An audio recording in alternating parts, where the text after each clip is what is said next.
ESPN.com NBA insider Kevin Pelton joins us now on the Boardwalk Honda hotline. Welcome back, Kevin. How are you?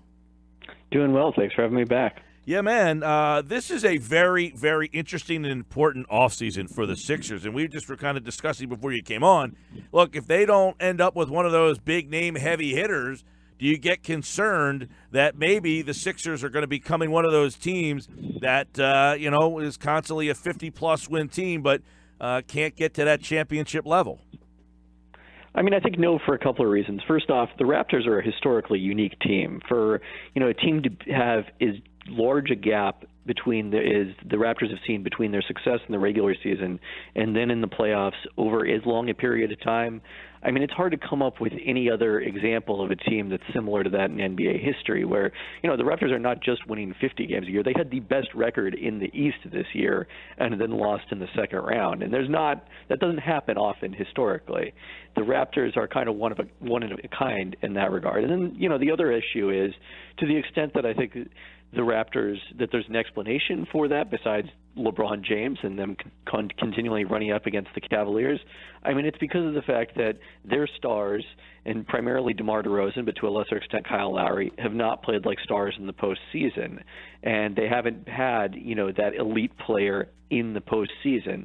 And there's reason to believe that if Ben Simmons and Joel Embiid continue developing and stay healthy and stay on the current path, that, the Sixers potentially can have two of those guys. So I don't think I have those kind of concerns about the Sixers ceiling, whatever happens this summer. I mean, the last point is, it doesn't have to be this summer. It's not 2018 or bust. They can go out into free agency next summer when there actually is probably going to be a deeper pool of players available. And that's something I think people, because the Sixers essentially wasted a couple of seasons, everybody wants everything to happen as soon as possible. That waiting for that free agent next year sometimes doesn't sound appealing.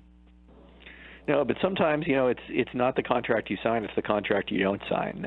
We saw that with the Lakers a couple of years ago where they got sick of waiting around for free agency because they'd struck out a couple summers in a row. And Mitch Kupchak, there was some concern about him and Jim Buss keeping their roles, and they go out and sign Timofey Mozgov and Luol Deng. And now a couple of years later, it's already cost them D'Angelo Russell to get rid of Mozgov's contract.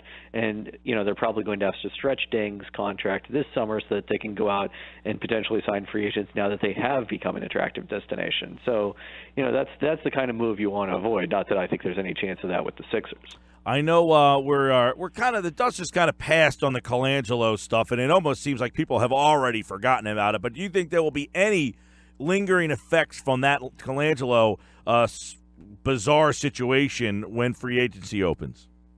Well, I think it's only the question is strictly from, the standpoint of the organization of the Sixers front office and how prepared they are for free agency, because this is a pretty big shakeup to happen this late in the process. But, in terms of do I think free agents are going to be affected by the Colangelo situation as they're considering the Sixers? No, I don't think so at all. Now that he has been removed from the organization and, as my ESPN colleague Adrian Wojnarowski has been saying, the respect that people have for Brett Brown around the league and having him in a leadership role going into free agency, I think, puts the Sixers in a good position to tell a strong story about, what people can expect to join if they come to Philadelphia. So now, where do the Sixers go from here without Colangelo? They have a couple of decisions here. They have the 10th pick. They have the 26th pick. They have 4 second-round picks. If you're the Sixers, let's start with the draft. Do you think 10 is attractive, or are you looking to move that pick? It depends what the offers are. The Sixers have the flexibility to go a few different directions here. And, certainly if you're thinking about trading for a star under contract like Kawhi Leonard, having that pick, sending that pick to the team rather than whatever player you draft there is a more attractive proposition. Teams would always rather have the choice, themselves rather than being limited to who you've already chosen. But, aside from that, I don't think that there's any particular need to look to move on from that pick, especially as the Sixers start to get more expensive as, Embiid's already starting his extension. Simmons in a couple of years from now, I think you're going to want to have those guys on rookie contracts to help fill in at relatively cheap prices. Kevin Pelton, ESPN.com, NBA insider here with us here on the Sports Bash, looking at what's next for the Sixers. And, one thing is for sure, you mentioned it in your piece at ESPN.com that they're one of two teams in the lottery that won a playoff series. I mean, it's not often that you win 52 games, have all this cap space, and have a top 10 pick in the draft, plus your own pick at number 26. They could get real creative, but how confident are you in their current front office situation? Yeah, I mean, I think we're going to see, how that unfolds over the next few weeks here. It's still the majority of the group that's been planning for the draft and free agency here, and it sounds like Brett Brown is not going to overstep his bounds in his role as interim GM, which can be tricky when coaches take on that kind of decision-making power in the front office. But I certainly think it would be advisable for them if they're not going to go out and hire a replacement GM before the draft and free agency to add somebody kind of a more experienced veteran, someone who's been in that position of making the final call in a draft room or running free agency, an advisory role in the next few weeks here. And presumably Jerry Colangelo is not that guy. Kevin, that Jared Bayless contract, you wrote about that. It's on the books. It needs to be cleared. Do you think they need to potentially give up 26 to move Bayless, and how difficult will it be to move Jared Bayless? Yeah, I mean, there's going to be a lot more teams probably looking to shed salary this year than there will be teams looking to take it on, because, there's a lot of teams in the luxury tax and very few teams with cap space. So, it's a buyer's market. If you're looking to take on salary, it's going to be expensive. But, unless they're signing LeBron, they probably don't need to move that contract entirely. And, waiving Bayless and stretching the final year of his salary should be enough to accomplish most of what they're going to try and do this summer. You talked about Colangelo moving on and the Sixers trying to find an established GM. Mike and I have gone back and forth about some of the names that are out there, both internally and externally. What kind of do you think they need to bring in GM now for the draft, and what kind of names are out there do you think would be a good fit for them? I mean, I think if you're going to make that change, then you probably want to do it as quickly as possible, because, you don't want that person to come in and inherit a draft pick who might not be who they would have chosen, at that spot. It's one of the downsides of having the kind of front office turnover that the Sixers, potentially are going to have is, basically you have different people come in with different views on the roster, and, they've accumulated a number of guys who are Colangelo guys, and they may not be, whoever comes in next. They're kind of players. So that's I think the urgency if you are going to go to hire someone from the outside, to do it as quickly as possible. Kevin Pelton with us, Sixers. A lot of offseason decisions. Make sure you look at his article, What's Next for the Sixers, as the Brian Colangelo smoke clears and the NBA draft is rapid firing and coming faster than any of us maybe are ready for, especially in Philadelphia. How about the GM, and how important do you think the GM role, Kevin, is in wooing free agents? I think it's a factor. I think it's probably a relatively small factor. I mean, I am skeptical of this idea that if the Sixers hire David Griffin as their GM, that it automatically means that LeBron is going to come to Philadelphia. I don't think that the GM is the deciding factor for LeBron. It's probably going to be more about where he can compete and then also just where he wants to live. There's all these factors that we think about this strictly in basketball terms, but it's also a personal life decision for players who are going into free agency. But if you do have that relationship, if it's someone you trust, that makes it easier to believe what they're telling you when everyone's trying to give you that spin and pitching you as a free agent. And then I think also having someone you trust in that position in the front office makes it easier to believe that the Sixers are going to consolidate all this talent they have and into championship level or contending level results in the future. How about some GM names that you think could be a good fit? Because you listed a few interesting names in your piece on ESPN.com. Yeah, I mean, I went primarily with people who have ties to the Sixers organization. Mike Zarin was a candidate a few years ago before they even hired Sam Hinkie, and I think they were very interested in bringing him to Philadelphia as the GM before he withdrew from that search. And he's someone who grew up a Celtics fan, grew up in Boston, so it's going to be difficult for him to leave the Celtics for anything. But this is a really attractive GM position, so maybe it's the kind of situation that would cause him to leave. Danny Ferry, similar situation in terms of being someone they interviewed when they hired Colangelo a couple of years ago. In this case, I think, the controversy that would come with his comments about Luol Deng, or not his comments, but the scouting report that he read about Luol Deng that contained, culturally insensitive stereotypes. I mean, I think that's probably the kind of issue you want to avoid now if you're the Sixers front office. So maybe he's not as interesting a candidate now as he was then. And then Brandon Williams, who was in Philadelphia under both Colangelo and Hinkie, and then went on to Sacramento last year, and it has taken on a larger role in the Kings front office. So that's kind of perhaps a stepping stone, I think, for him to eventually be a GM. So if you want someone who kind of brings continuity with the two recent eras of Philadelphia basketball, Williams is somebody who could do that. Yeah, you have Mike Zarin's name in there too, and Mike and I went back and forth about the fact that Mike Zarin's an attractive name, was attractive before, and yet it may be tough to get him to leave Beantown. Yeah, I mean, this is a guy who he still every game wears his Celtics starter jacket that he wore as a kid, sits in the same seats he used to have with his dad. That's it, like in his contract in Boston. So, especially going to a rival of the Celtics and the Sixers may be difficult for him, even as attractive as this job is. How about this question, Kevin Pelton? Do you think Sam Hinkie should and would be a candidate? I mean, I think he should. We've certainly seen his vision come to pass and everything that the Sixers have been able to do over the last couple of years here since his departure. Would he be? I'd be surprised. I mean, even though it was a friendly split, it was a split nonetheless, and he also may not be ready to get back into the NBA right now. He's keeping himself certainly very busy in Silicon Valley in a number of different areas.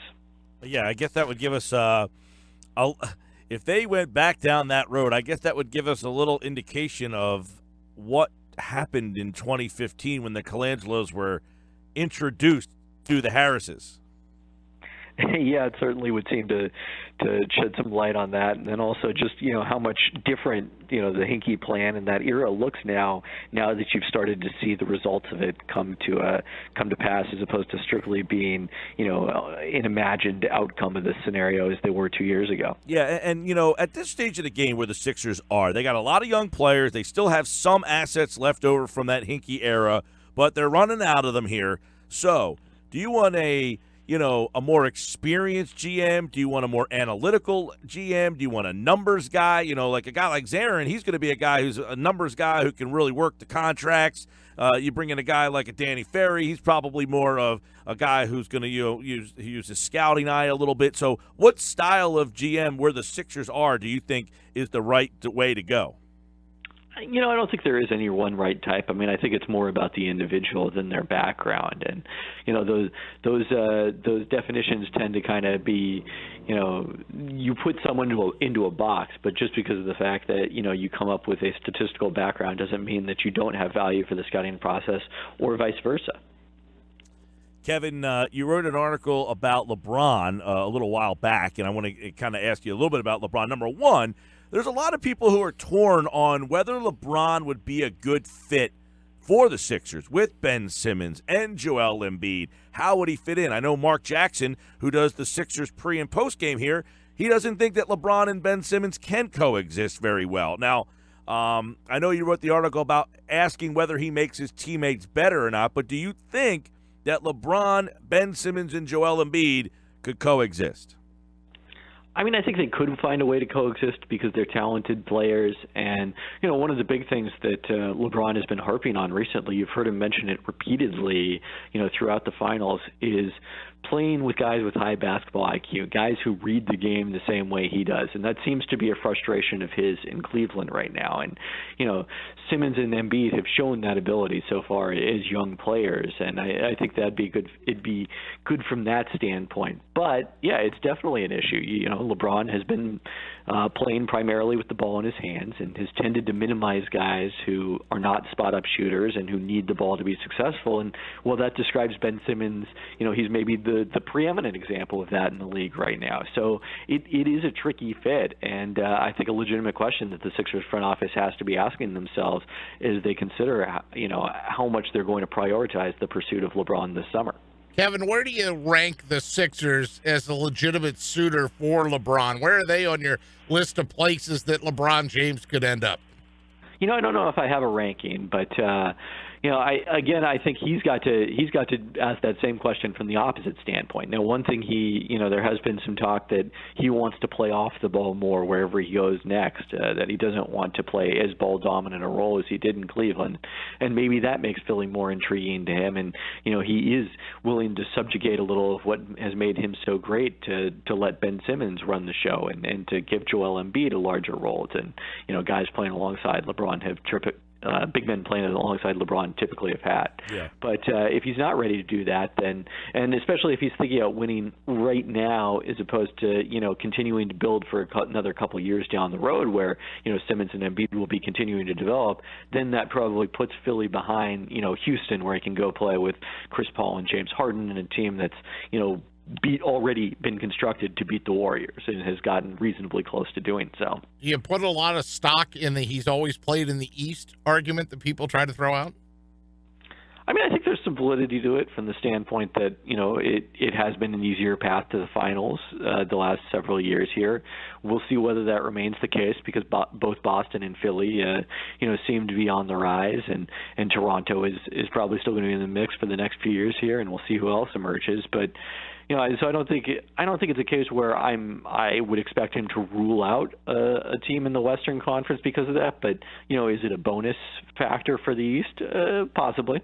Yeah, when he's mentioned his family, that's going to be a big influence. However, if his family likes Charlotte, I wouldn't imagine that Charlotte's going to win out over a team that has a better chance to win, right?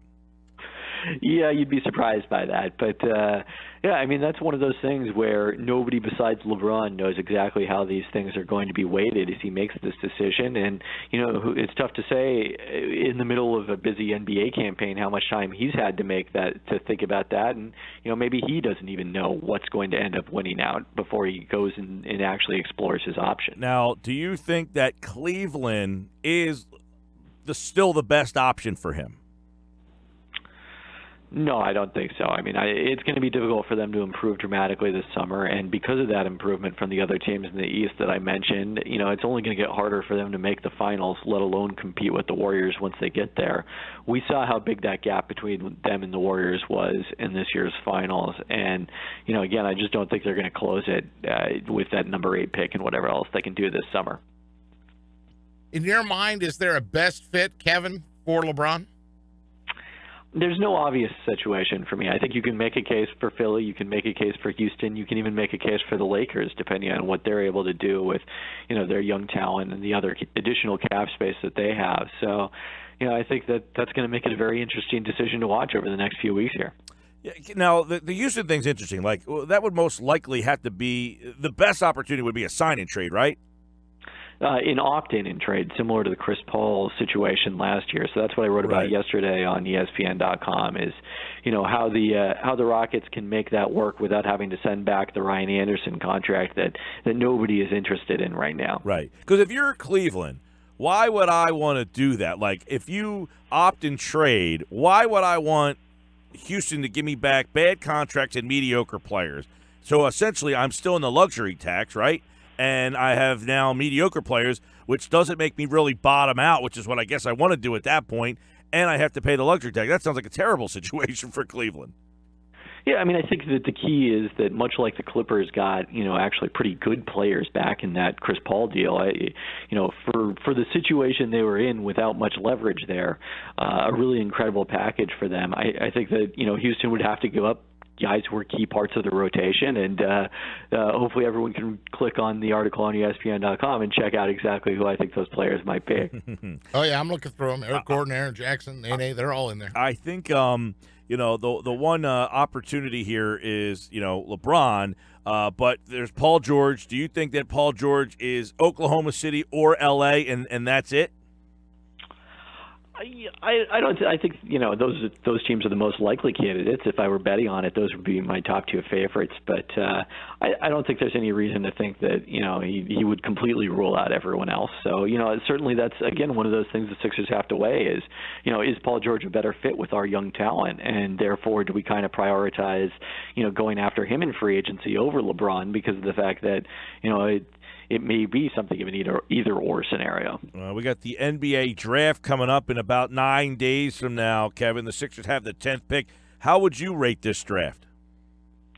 I think it's, the 10th pick is right around when the talent kind of starts to drop off and you see a big gap between the top group of players and the second group. But I think a reasonable chance for the Sixers to get someone who can contribute next season and then develop into a bigger role down the road. Got any favorites?